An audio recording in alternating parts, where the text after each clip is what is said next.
So there's a lot to talk about with this one because the thing about Marvel is they have and we talked about this before, they have a major issue. Besides all the normal checkboxing, bad storylines, political issues they have, Jonathan Majors, which is their like next Thanos, the guy they've been setting up to be the guy, to be the next big bad, is having an insane amount of legal issues. And we've talked about this before, like maybe they're going to use Deadpool to kill their current plans or whatever, but there's so much more to this that they're considering reviving the original Avengers. Marvel is in a bad place right now. And if we always knew that it was bad, but this is really bad when one of their biggest shills, aka Variety, is listing all the problems. Well, and I thought it was interesting because they obviously got, somebody spilled the beans from inside because it looks like that the annual Marvel retreat that they have in Palm Springs usually has like this cocky vibe. But this year they were reeling from angst-ridden dread thanks to a disappointing year at the box office. And of course, what Brian just mentioned with the Jonathan Majors stuff adding poison to their well. Besides the Jonathan Majors, and you're watching Loki season 2 right now. And I'll be honest with you, I've had you say that it was good. I've had other people say that it was meh. And I've had other people say that it was no good and it's not doing anything. I don't know, man. So, I think it's great. If like I said to you in that text, if they stick the landing on season 2 and they actually stick the landing and they don't leave us all with blue balls, it'll probably be the best TV show I've watched this year. Okay, well, if that's the case, supposedly, and somebody from somebody who's already seen the ending of Loki season 2 says that Jonathan Majors is, it's solidified his role as Kang in the future of the MCU. Ooh, that's the opposite of sticking the landing. So right, so the problem is how do you got a guy he's still going to court over the things that happen? He's insisting that he's innocent, right, but it's not looking good. Right. And this guy's going to be the anchor of your future. And let's be clear. We don't know the whole story with Jonathan Majors. So we're not going to assume that he's guilty or innocent. He says he's innocent. Someone else says he's guilty. The point of this is not to actually take a side on whether or not Jonathan Majors is innocent or guilty. However, I tend, until the court system has done its thing, I tend to lean toward innocent every single time. You should. Innocent until proven guilty. If he says he's innocent, great. It's just that it's not looking good. But even if he's innocent, that doesn't matter. It's going to take years before he's given the green light of innocent or not. And if that's the case, MCU is in trouble because this is their next Thanos. But it's not innocent till proven guilty anymore. It's guilty until proven innocent. Right. Especially in the court of public opinion. Which means that he can't work until the society buys off that he's innocent, which is not going to happen anytime soon. Right. Well, you don't. Yeah. I mean, if he's dude, is this their latest magazine cover? I'm buying it if it is. I'm going to find the physical version of this. I'm going to buy it and I'm going to frame it. Nice. I don't know if I want that framed on my wall, to be honest with you. No, I'm gonna frame it next to their Endgame one, when the same one where they're praising Marvel for being the pinnacle of movie going experience. Oh, that I'm gonna put it right next to that one. 4 years later. I mean, listen, you can't argue 32 movies and they've made $30 billion. Right. I mean, they are a money making giant, but the problem is, and even though they've had movies since COVID that have made a lot of money, like Wakanda's the second Wakanda movie and the Doctor Strange movie, which they both made a lot of money. Multiverse of Madness. Mom. They were also part of what's kind of shutting it down, and we're going to go through why we think that's happened. But first, we got to look at the movie that's coming up here next, The Marvels, which is releasing. I believe this week. Yeah, this week. Yeah, next week it's releasing. It's looking to be a box office disaster with a $75 million anticipated opening. Right. And that's going to be tough for a $270 million budget movie, which is really more like $500 million after marketing. Right. There's almost, if this number is right, there's almost no way that the movie can catch up to what it needs to be unless it comes out and it's some sort of like revelation movie, incredible movie that gets a lot of word of mouth. Yeah, it's not. That ain't gonna happen though. Well, because the reality is that people are tired.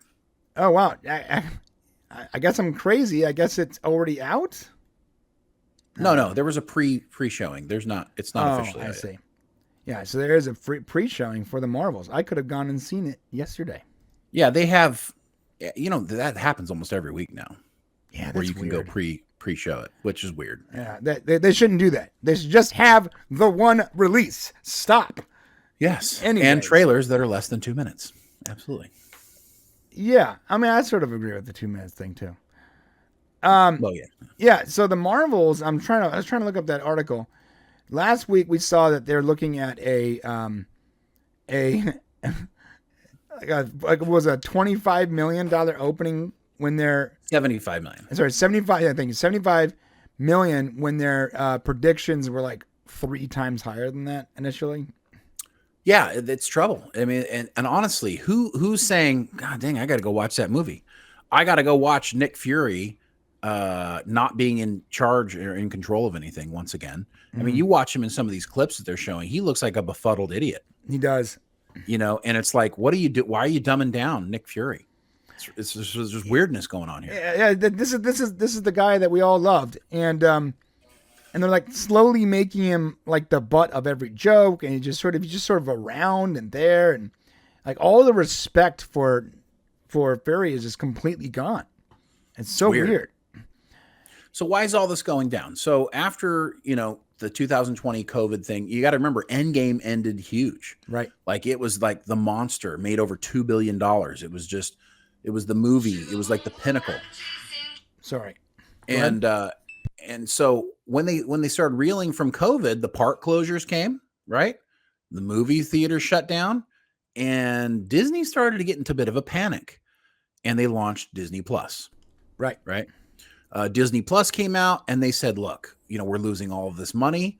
So you know what will never make us lose money? Superheroes. And they just went absolutely apeshit, creating streaming stuff and all kinds of superhero things. And it just oversaturated the market to the point of everybody. And plus all of the stories were just kind of meh. They weren't that good. Right. All the shows were it looked like the effort being put into them was not great. All of the special effects feel like they're not completely worked through. Right. They feel like people are half-assing it. And I think one of the big problems is that Feige, I don't know if he's getting tired. I think he might be getting tired after 32 movies and God knows how many shows. That's why he came up with that weird Feige robot where it's a Kevin Feige algorithm that's doing all the work now. I mean, how even the most amazing people who do shit good all the time start to have trouble. I mean, can we go back and talk about Steven Spielberg and the number of fucked up movies he's made? Right. After being like the legend who created, everything from, E.T. and Jaws and, all of the, anyway, Jurassic Park, everything that he's done. That's amazing. Remember him saying how good the Indiana Jones movie was going to be. Right. He said that. He's like, this is the best Indiana Jones movie I've seen. You're like, really, bro? Are you kidding me right now? Yeah, this is why only the good die young. Right. So when you're young, like if Kurt Cobain was still making music today, everybody would be like, yeah, Kurt who? But because he died young, it's like you capture this moment. So over time, and I think this is happening with Feige, is he's losing the thread. I mean, he was the glue. He's the reason why this stuff is successful, because he put his hands into the product, and in post-production, he made sure that he was keeping the audience on the edge of their seats, and it was telling this kind of, story that was going to cover across the entire MCU and keeping people intrigued at the end of each of these movies by adding cutscenes, right? And just building up the drama and the anticipation. I mean, this is the dude who came up with this stuff, really. Yeah. So now what? Well, I was reading this article, and one of the top deal makers speaks, and this is it's too gold not to read. He says Marvel is truly effed with the whole Kang angle, and they haven't had the opportunity to rewrite anything until recently because of the strike. But I don't see a path to how they move forward with him. So on that note, there is a path. This just proves that people ain't reading the comic books, because you can use the upcoming Deadpool movie to kill Kang. Okay. You can go with the Once again, without anything happening, no story occurring, we're gonna kill off this character, a la Snoke, right? From Star Wars. You're gonna do it, But to be fair, it would be on brand for Deadpool, who's already traveling the multiverse, right? To kill the multiverse, like kill the entire multiverse, kill the MCU. There was an actual book where he kills the MCU. Very fourth wall breaking. You need to rewrite Deadpool to kill off this whole Kang thing and restart the whole conundrum, the whole paradox. Feels painful. You just saying it. Restarting it all sounds painful. The other thing they can do is just recast Jonathan Majors. They already did it with Terrence in Iron Man. Right. But that was like one Terrence movie, Howard. right? Well, still, you could recast him. I mean, there's got to be some, let's just bring Idris Elba. He does everything else. Put Idris Elba in there and let him be Kang, right? Right. I mean, I guess it may be kind of ridiculous. If you guys ever want to see this book, go check out this comic book. Deadpool kills the Marvel Universe. That's funny. I honestly don't even like the Kang storyline. No, I don't either. Okay, and on that note, this is what's really bad about the Kang thing, is that, remember when they showed us Thanos? Thanos was like this force to be reckoned with. Do you remember that? Mm-hmm. Like they showed us his hand. Fine, I'll do it myself. Right. And they slowly show like this force of nature that it's coming. It's coming.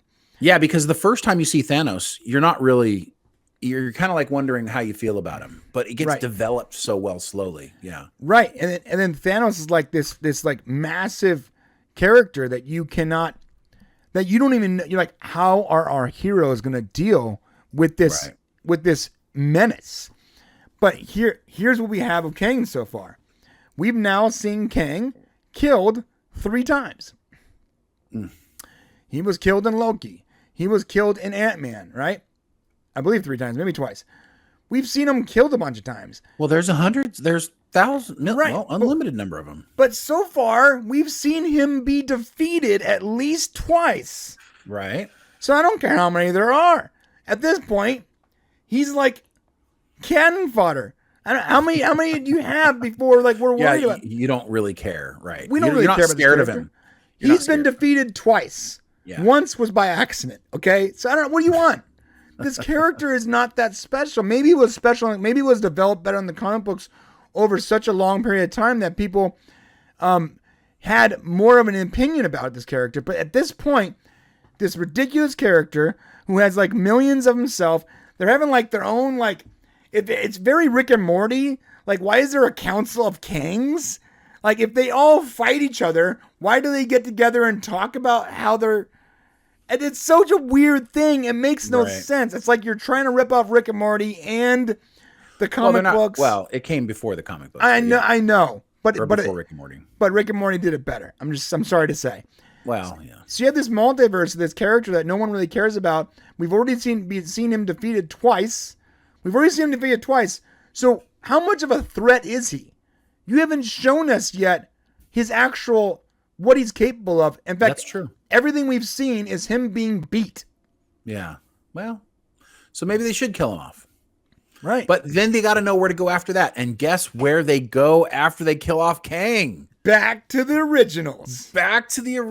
Because nothing smells more of desperation than having to go back to the well, to the original people who got it all started, and have another Avengers movie. Right. Including reviving everyone who died in Endgame. Break glass in case of emergency. And there's like a picture of of Robert Downey Jr. there. Right. Well, what's funny is Robert Downey Jr. already told us what it would take for him to come back as Iron Man. Right. And it's not new. It's something he said back a little while back. So things may have changed. He was talking to Joe Rogan, right? Yeah, yeah, exactly. But what he said at that time was there would have to be a super compelling argument and a series of events that made it obvious, like the Marvel Cinematic Universe is dying. Right. And only person who can save it is Iron Man. I remember Joe Rogan had like an idea for him. Like, what if, dude, like, listen, he's like, listen, dude. That was a funny interview. Listen, it doesn't really work without you. So, like, let's talk about how we get you back in there. Like, Joe Rogan was like, he knew. Prophetic. Yeah. He's like, doesn't work. So, like, let's figure out a way to get you back in there. So, this is my idea. And he came up with this, like, crazy multiverse way of getting him back in there. Yeah. I think they're just going to use Joe Rogan's idea. Okay, guys, go back to that Joe Rogan interview. What was his idea? Let's go with that. Yeah. Well, they broke everything in Endgame, in my opinion. All of the way the spreading of the universe, the whole multiverse thing sucks. But basically, Robert Downey Jr. said, the other thing is I want to do other stuff. Mm-hmm. So some of those other things, he was in Oppenheimer, and arguably one of the best things in Oppenheimer. Sure. And so, has he done enough other stuff that he would be willing to come back? Money talks, I'm sure. Right. But I don't think he wants to destroy his Iron Man legacy, which is at this point impeccable. Like, he's the most impeccable superhero. Right. He's the only Iron Man who's ever been, Robert Downey Jr., the only Iron Man. Not been a ton of Supermans, ton of Batmans. There's one Iron Man. So wait. What about the new Iron Man that was, and I quote, black and gay, and made it lame, and definitely made it lame. On her helmet, her helmet had like built-in armor for her cornrows. Well, okay, yeah. So that was not Iron Man. That was Ironheart, a completely different character. But that's the new Iron Man. They skipped over Brody. They skipped over War Machine and just went with a completely another character because Captain Kennedy was like, wait, Kevin, it's not gay enough. Just Kevin, the Force is female.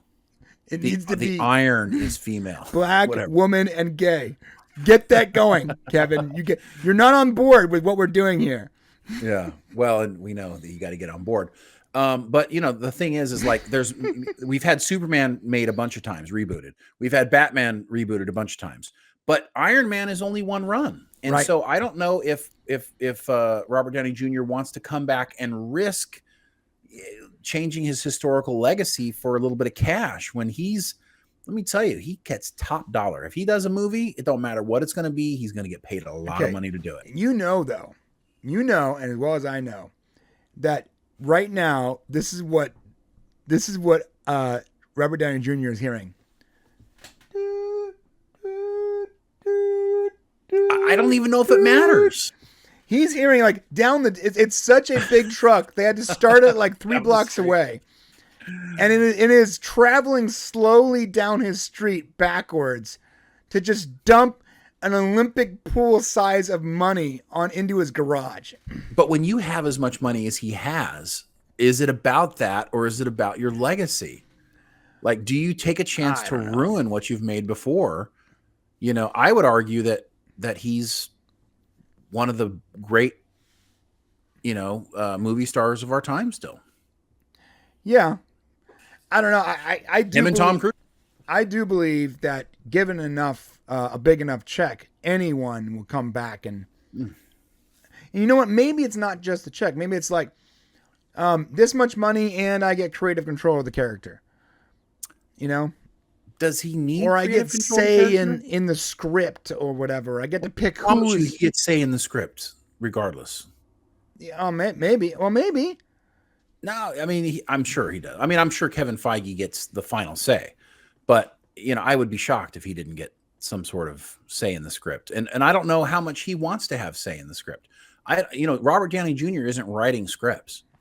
His character has already, been written very well. It's been performed very well. I just would say, if he's going to make $10 million to do the next Oppenheimer movie, and they're going to offer him $20 million to be Iron Man, just go do a few other things that you want to do and don't destroy your legacy as Iron Man. Yeah. So let me ask you. So we would go back and watch. Granted, we would definitely go back and see another Avengers movie. 100%. Right?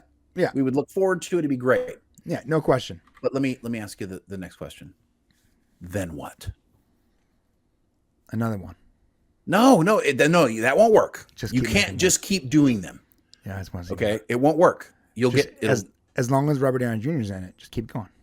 You can't. I don't think that would be the case. He's I think maybe you get 2. Maybe he's 90 and like, let's put him as the voice now, and we can have like a young guy come up behind him. No. None of that works because you get tired. You get tired of bullshit.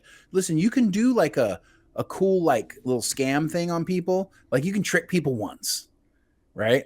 But there's just not more story to be told. I can tell you this: the only I was never a Marvel guy. I was always a DC guy. And then I saw Iron Man, and that put me square in the camp of I can actually love both these things. Like I built this Ironheart thing that someone gave me. It was really hard to put together because I loved that character so much. You can continue the legacy of Iron Man without Robert Downey Jr., but it has to be a handoff to an actor that can pull the same kind of emotions out of you that RDJ does. I disagree. I don't think you can hand off. I think you need a period of time where the one actor is no longer Iron Man, and then you have another actor, a la Superman. You cannot just swap Supermans quickly, as we're about to find out. We're about to find out. Yep. I feel like this new Superman. There ain't no hype about this. To be fair, we all like Brandon Routh, but no. But okay, but there was still a pause between Supermen. See what I'm saying? So, right. There was time for us to go. Okay, not much time. I want to see a new Superman. Not much time. Well, Brandon Routh was a failure, and like 4 years later, Henry Cavill came up right behind him. Well, I'm talking about from Christopher Reeves to Brandon Routh. Right. There's a lot of time. That's true. So you're willing to allow someone to become, honestly, if the story had been better, it would have been fine. Right. I don't think it's actually Brandon Routh's fault that movie didn't have failed. I believe that it was them not understanding that we are now in 2006 or whatever. This is not 1985 anymore. You got to update your character. Brandon Routh. There should have been, a Henry Cavill Superman was a perfect update. There was for that time. Yes. For that time, right? And Brandon Routh was still emulating Christopher Reeves all the 1985. But he didn't have the charm that Christopher Reeves. He didn't have the charm. He didn't, and that's unfortunate because I think Brandon Routh is a great actor. Well, he grew into being a better actor, right? But at the time, he wasn't as good as he is now. That was like his first big role. Yes, and when he got to Chuck, all of a sudden you saw, I see. Right, and then he's doing Legends, and he's like this really great. And then he finally got to reprise his Superman role for one episode of like the Flash multiverse, and everyone was like, it's him. Right. Where was that excitement for the movie? No one watched. Well, yeah, of course. And now you got this new kid coming in that nobody knows anything about, and we're still have a hangover for our Superman. And so it's going to be tough to have success there. Having an Iron Man come in, could you introduce somebody soon? Yeah, but if you bring back Robert Downey Jr., you can't in a year or two bring in a new Iron Man. It's just not going to work. Yeah, I guess you're right. I just listen. I love RDJ, not just as Iron Man. I've liked him since Kiss Kiss Bang Bang. Everything he's ever done is fun. Chaplin. Great. He was the best part of Oppenheimer, a movie which I did not like. Agreed. Honestly, I didn't like that movie. Sorry, I know it's sacrilege not to like that movie. I didn't like it. It was boring. Nobody says slow. it's sacrilege for you not to like the movie. Everyone acts like it's some kind of perfect movie. It was a well-made movie. It was a good movie. I didn't like it. It was boring as hell. Well, boring. You don't like movies that have layers. Look, that's not true. Okay, screw you. Sorry. First off, I want to say that to you, but I know. The second you said that, I knew you were like, I shouldn't have said that. Look, you had RDJ in an incredible role. You had a very nude, whatever her name is, which I find incredibly attractive. Look, this movie should have been great for me. I should have enjoyed it. But there was so much talking There was so much dialogue Right. that it was like, am I watching a TED Talk or a radio drama? Like, what's happening? Show me something, for the love of God. I could imagine you standing up in the theater going, "For the love of God, I show almost me did. something." I almost did. And right before I did, the nude chick appeared for like 6 minutes. then You're you were good. And then I was distracted for like 6 minutes. And then I went back to hating it. Look, all I'm saying is this. Like, I like the actor. I like everything he's been in. Even like Dr. Doolittle. Like, I think he is an incredibly... I didn't like that one. I'm not talking about the movie. He is an incredibly charming person. And he's Sherlock able... Holmes. What? Sherlock Holmes. Oh, he's great in Sherlock Holmes. I'm sorry, you didn't like that movie? Ah, it was okay. Bro. I didn't love it. He was great in Sherlock Holmes. Although he doesn't strike me as an English person, which Right. sort of effed it up. I'm gonna be honest with you. He does a really bad English impersonation. I didn't buy it for a second that he was an Englishman. And But it was whenever Robert Downey Jr. and when someone says to me Sherlock Holmes, I think Englishman. Yeah. I don't think Robert Downey Jr. Right. But he did a really good job either way. I liked him a lot.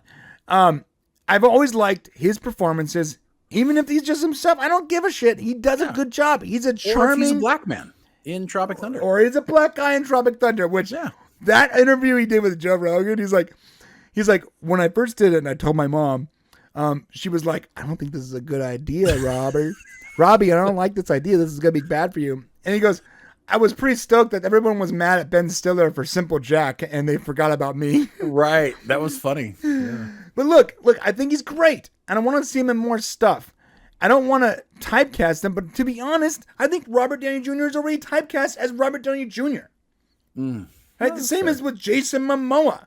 Tom, Oh, I'm sorry. You can't put. No. They're not. I'm going extreme. I'm going extremes here. Okay. What about oh my God, Mission Impossible guy? I'm forgetting his name all of a sudden. Tom Cruise. Like, these people, they're the roles that they're playing though. Keanu Reeves. They are not playing like other characters. They are playing roles that were like written for them. Right. Robert Downey Jr. is a very good actor who is clearly trying to get out of the "you made this role for me," and he's doing stuff like Dr. Doolittle and fucking Oppenheimer. I mean, he's trying to do things that are like more dramatic or stretch his acting abilities. But himself is such a likable, charming person that there's always going to be a movie where they're like, we're writing this for Robert Downey Jr. Yeah, well, there's you see a glimpse of who he is. You're going to go all the way back to the Rodney Dangerfield movie, where Back to School, and you can see the glint in his eye. There's a thing about Robert Downey Jr. There's like, he's got a kind of a glint thing going on, and that's in every one of his characters. And if you take that out, you take away the spark that is him. Right. But, that little that he has like this like almost sarcastic wit that is so clever and such something you want to see in every one of his movies. True. Anyways, enough about RDJ. Bottom line is they're going to have to change it. And the way they're changing it is they're thinking about bringing back the whole crew. Even then, though, they're going to have some kind of bridge to get there. And in my opinion, I'm going to stop here and let Shane finish it out. The only bridge to get back to the original Avengers, even if you can possibly get RDJ back on board, the only bridge back to the Avengers, in my opinion, is Deadpool. That's the only way you do it. You gotta go back to the comics, let Deadpool kill the Marvel Universe, and shrink it back to its original timeline. And if you do that, you can pick and choose. Take all the best things people like and leave all the garbage and everyone hates on the cutting room floor, because that's how multiverses work. They're madness. You can pick and choose the stuff you like, but have them kill the multiverse. We have to kill the multiverse. We have to. We got to kill the idea of it, have one timeline, and keep all the stuff that works and leave everything else behind.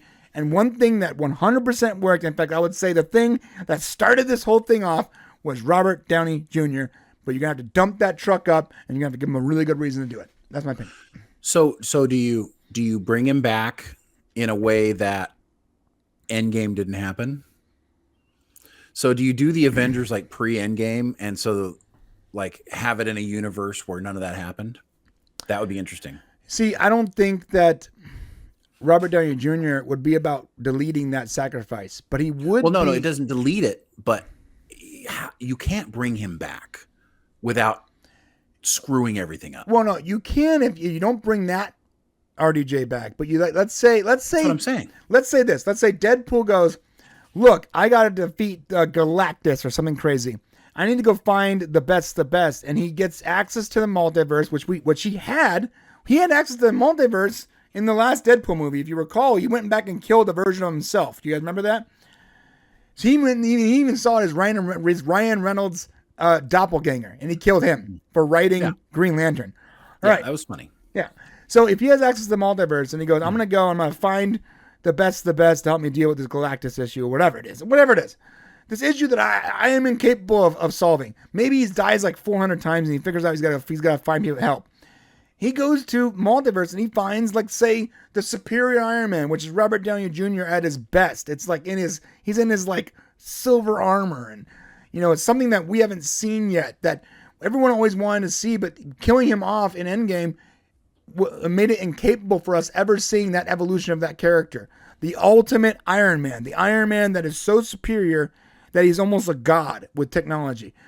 Let's get that version. Let's go back and get this version of the Hulk, whatever. Like, you can go back. I just don't know if they're smart enough. I just don't know if they can do that. But in the process it's a great of doing idea. that, because you rip out so many people out of those timelines, like, they literally fold up. Like, the multiverse is folding. I love the idea of what you're saying. I just don't know if we always talk about these ideas that are really great, and then they just never do them. Right. That's great idea, but AKA the Romulan started the Borg. Our video has millions of views. Oh, yeah. It was a great idea. Yeah, Shane, you wrote that idea. That was all you, baby. But to this day, I'm mad that they didn't do that. That's not how it worked. It should have been. It should have been. Like, all the pieces were there. Go back and look at every episode. This is the only way to do this, and it makes the most sense. But you know what? No. Let's instead not do any of that. Yeah. Let's do the complete opposite. Let's do something that's going to disappoint fans the most. It's like that's what you should predict. What will disappoint us the most, and that's what they'll do. Oh yeah. Oh, so Picard's a robot. That's disappointing. That's what they'll do right there. Write it down. Yeah. So Iron Man. So how could they disappoint us the most by bringing back Iron Man? Yeah, they go back in time and they get Iron Man before he made the sacrifice, which makes it so he doesn't make the sacrifice. Yes. They retcon the greatest comic book movie that's ever existed. Yes, that's how they do it. This is the best way to disappoint us. Retcon Endgame. Yeah. The movie that almost everyone will unilaterally agree is the pinnacle of superhero cinema. Let's retcon that. Well, close. Yeah. That's what they'll do.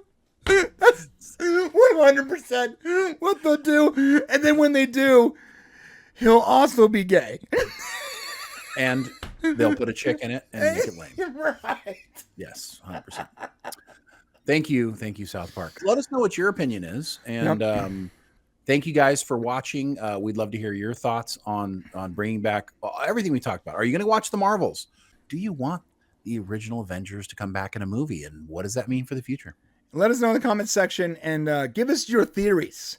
How do you think they're going to solve the Kang problem? Right. Give us your theories. The best theory will end up. We'll read it live on this show next week.